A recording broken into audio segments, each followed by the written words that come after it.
Hello అండి, సింపుల్గా పిల్లలకి ఏదైనా లంచ్ బాక్స్ రెసిపీ చేయాలనుకుంటే ఇలా ఆనియన్ రైస్ చేసి పెట్టండి. చాలా బాగుంటుంది. లంచ్ బాక్స్ ఖాళీ చేసి తీసుకొస్తారు.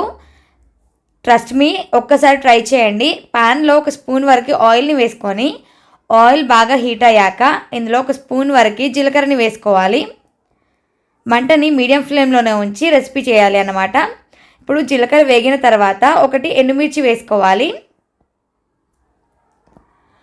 ఇక్కడ ఎండుమిర్చికి బదులు పచ్చిమిర్చి అయినా వేసుకోవచ్చు, అది మీ ఇష్టం.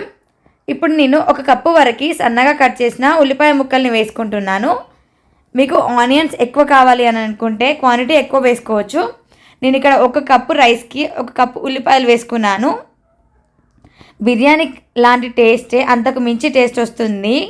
ఒకసారి మీరు ట్రై చేయండి. పిల్లలకు చేసి పెడితే మళ్ళీ మళ్ళీ ఇదే చేయమని అడుగుతారు. ఈ విధంగా కలుపుకుంటూ మగ్గించుకోవాలి. ఉల్లిపాయలు ఒక 70% వరకు మగ్గించుకోవాలి. ఇప్పుడు కొద్దిగా సాల్ట్ వేస్తే కనుక ఫాస్ట్గా మగ్గిపోతాయి.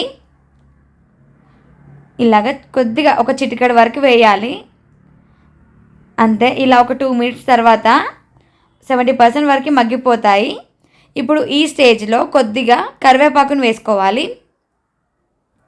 కరివేపాకును వేసుకొని వేగనివ్వాలి. ఈ విధంగా కలుపుకుంటూ వేగనివ్వాలి. కరివేపాకు వేయడం వల్ల చాలా హెల్త్ బెనిఫిట్స్ ఉన్నాయి. పిల్లలకి ఇలాగ ఇష్టంగా తినే ఏదైనా రెసిపీ ఉందంటే అందులో హెల్తీ ఇంగ్రీడియంట్స్ వేయడం బెటర్. కరివేపాకును కూడా ఇలానే వేయండి. తర్వాత ఈ విధంగా అంతా కూడా కలిసిపోయాక ఇప్పుడు ఈ స్టేజ్లో కొద్దిగా సాల్ట్ని వేసుకోవాలి. రుచికి సరిపడా సాల్ట్, రుచికి సరిపడా కారం ఇలా వేసుకోవాలి. కావాలంటే గరం మసాలా వేసుకోవచ్చు, అది ఆప్షనల్ మాత్రమే. ఇక్కడ నేను కొద్దిగా లైట్గా వేస్తున్నాను అంతే. ఇవన్నిటిని వేసుకోవాలి. తర్వాత కలిపేసుకోవడమే. కొద్దిగా పసుపును కూడా వేసుకోవచ్చు. ఇలా వేసుకున్నాక కలిపేసుకొని ఒక 1 మినిట్ వరకు టాస్ చేసుకోవాలి.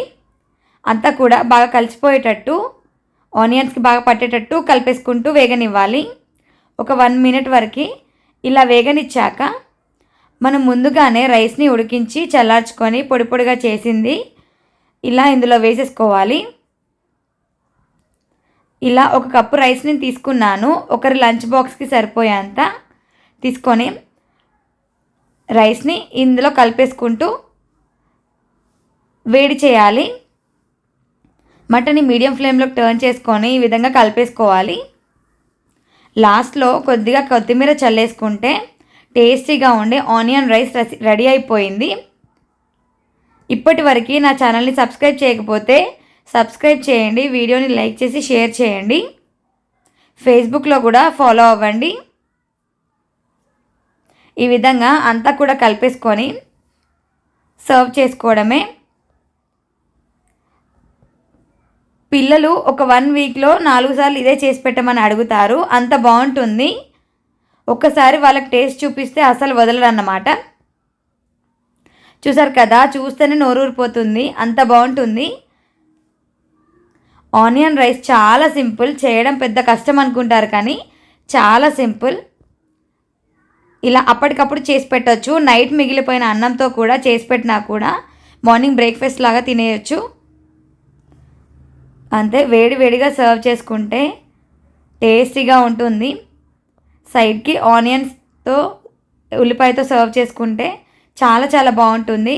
ఎవరైనా గెస్ట్లు ఇంటికి వస్తే కూడా అప్పటికప్పుడు ఈ రెసిపీ చేసి పెట్టవచ్చు. బిర్యానీ అని హడావిడి చేయకుండా ఇలా సింపుల్గా ఆనియన్ రెసిపీతో కూడా సరిపెట్టేయచ్చు. ఇంప్రెస్ అయిపోతారు relatives. Thank you for watching. వీడియోని లైక్ చేసి షేర్ చేయండి.